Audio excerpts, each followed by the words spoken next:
I made this video and half my audience had a meltdown. Sorry. I think people took exception to when I made the statement that I don't think Mark Zuckerberg is hiding anything. Now, let me explain that.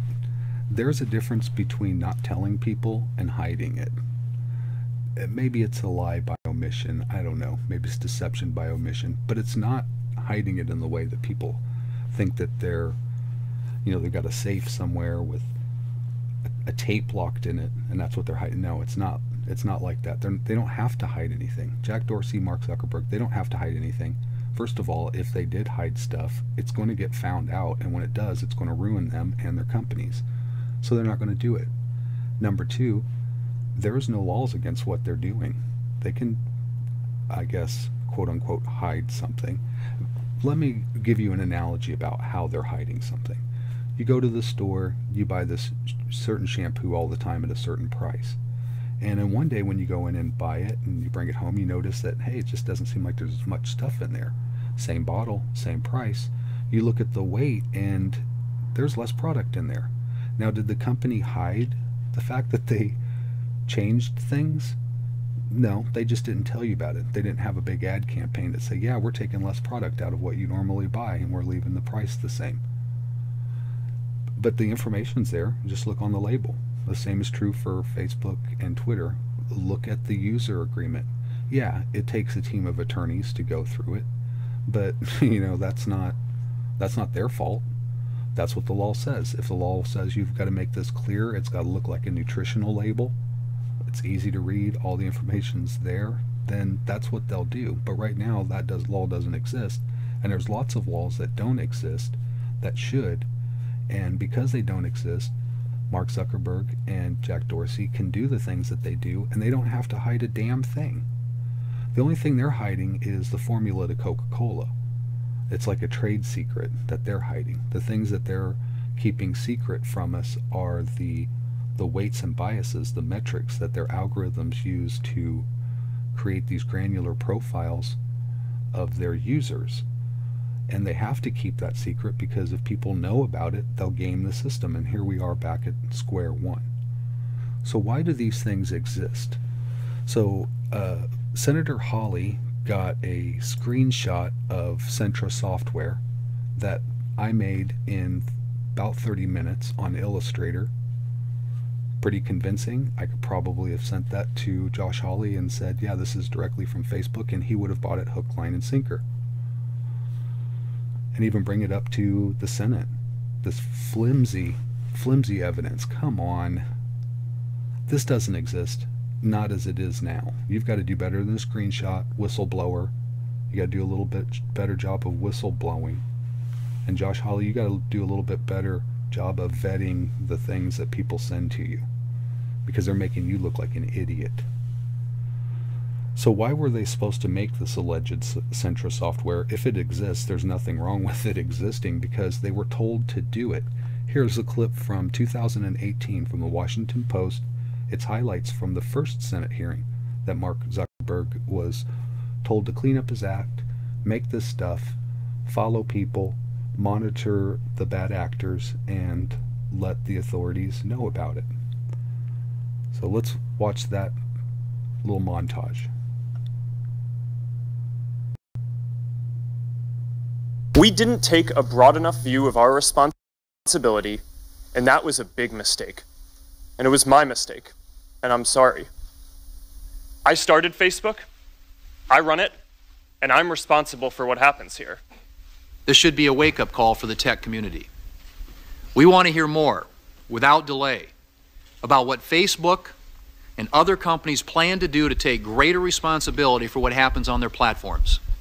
You have an obligation, and it's up to you, to ensure that that dream doesn't become a privacy nightmare for the scores of people who use Facebook. I'm concerned that press reports indicate Facebook learned about this breach in 2015, but appears not to have taken significant steps to address it until this year. While the contours of the Cambridge Analytica situation are still coming to light, there was clearly a breach of consumer trust and a likely improper transfer of data. if Facebook and other online companies will not or cannot fix the privacy invasions, then we are going to have to. We, the Congress. Facebook is an idealistic and optimistic company. For most of our existence, we focused on all of the good that connecting people can do.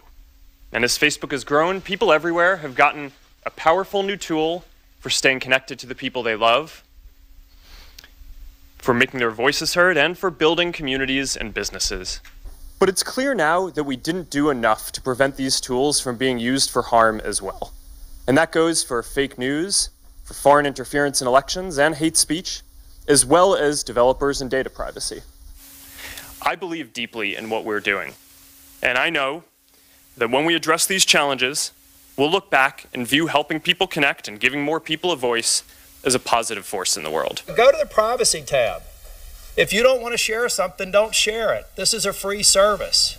Go on there and say, I don't want to allow third-party search engines to get to my Facebook page. Go on there and say, only my friends can look at it. Go in there and understand what you're signing up for. It's a free app. Now, you need to do more. Does Facebook audio obtained from mobile devices to enrich personal information about its users? No. The well, Senator, let me be clear. I mean, so you're talking about this conspiracy theory that gets passed around that we listen to what's going on your microphone and use that for ads. Right. We don't do that. Here's what everybody's been trying to tell you today, and I say this gently. Your user agreement sucks.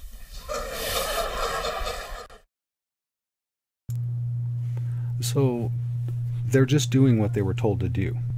They created these tools that monitor users under certain terms that's determined by tasks, I guess, which is another thing that they use to coordinate all of this stuff. Now the question at hand is, are employees in Facebook using this in ways that they shouldn't, and are there safeguards to prevent them from doing bad things with the access that they have? That's a legitimate concern. And do the leaders at the organizations know or have a handle on that? No, probably not. They've got a lot of fish to fry, and that's just one probably on the back burner. The best thing that they can do there is just vet their employees and make sure that they're pretty decent people, you know, like we do with the police.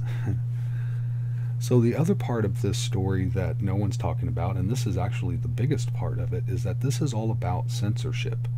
It's about the state wanting to control social media platforms so that they can follow, suppress, and even arrest people who disagree with the state.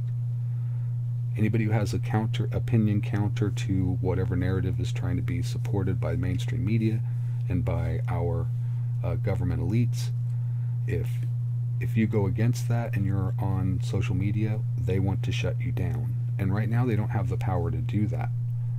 We have a class of oligarchs that are way, way younger than the traditional oligarchs. The traditional oligarchs simply don't understand the technology. It's way too evolved. They were transigent in their thinking when this started to happen, and they just didn't get involved at the right time. And now it's too late, and they're afraid of it. The younger oligarchs in social media have a lot of power, an intense amount of power, and as soon as elections start getting messed with through their platforms, that's when the older oligarchs are like, wait a minute, we're losing control. So that's what this is really all about. This isn't about, there's no other companies that need to be investigated for antitrust. None of those are in front of the Senate. It's just social media and the younger oligarchs. I'm not in support of Jack Dorsey and Mark Zuckerberg and the like, the tech industry and these younger oligarchs with a whole different ideology. I'm not happy with them either. They're just as destructive. And now we've got this war between the older oligarchs and the younger oligarchs, and guess who's caught in between? Us, everybody else. We're the ones who end up becoming the victims of all of this avarice. So that's a real issue, and that's what we should be paying attention to, not splitting hairs on who's hiding what. It doesn't matter who's hiding what. They can hide all the shit that they wanted to, because we're powerless to do anything about it, and the Senate's not going to do anything. Right now they're on the cusp of having not enough power to do anything, and they're too dumb to really hedge their odds enough to win this battle. They're going to lose. Over the next 10 years, we're going to see the younger oligarchs, the tech giants, take more and more control over government just to maintain their ecosystem. Let's see how this plays out. I'm sorry that half my audience didn't understand what I was talking about, but I hope I've made it clear with a few analogies and a couple examples of how easy it is to fake things, and that we need to be careful about the evidence we consider, because it's so easy to fake by people who have an interest in undermining our confidence in stuff, or at least undermining our understanding. You know, if you can confuse people about stuff, it's harder for them to pin the tail on the jackass.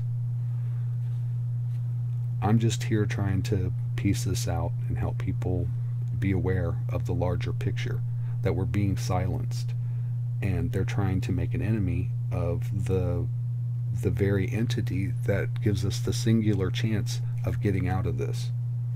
So I am in defense of social media in some way. I don't want to see the government control it through censorship. And I'm not entirely happy with how the younger oligarchs are controlling it with censorship. But like they said, it's a free service. You don't have to be on there. You don't have to use it. The society existed for all of its time up until social media, so we can live without it.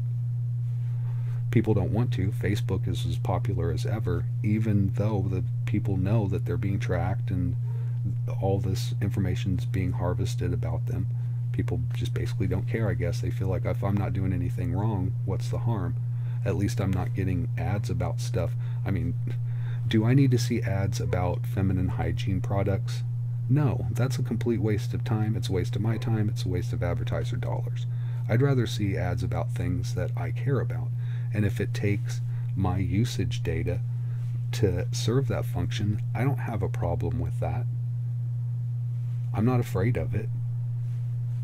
I'm a critical thinker, you know, and if it starts becoming too scary, I'll just be done with it. But that hasn't happened yet. So I guess that's the broken news on this issue. This is the follow-up for this video here. If you have watched that video and you watched the follow-up, thank you. I appreciate you giving me a second chance.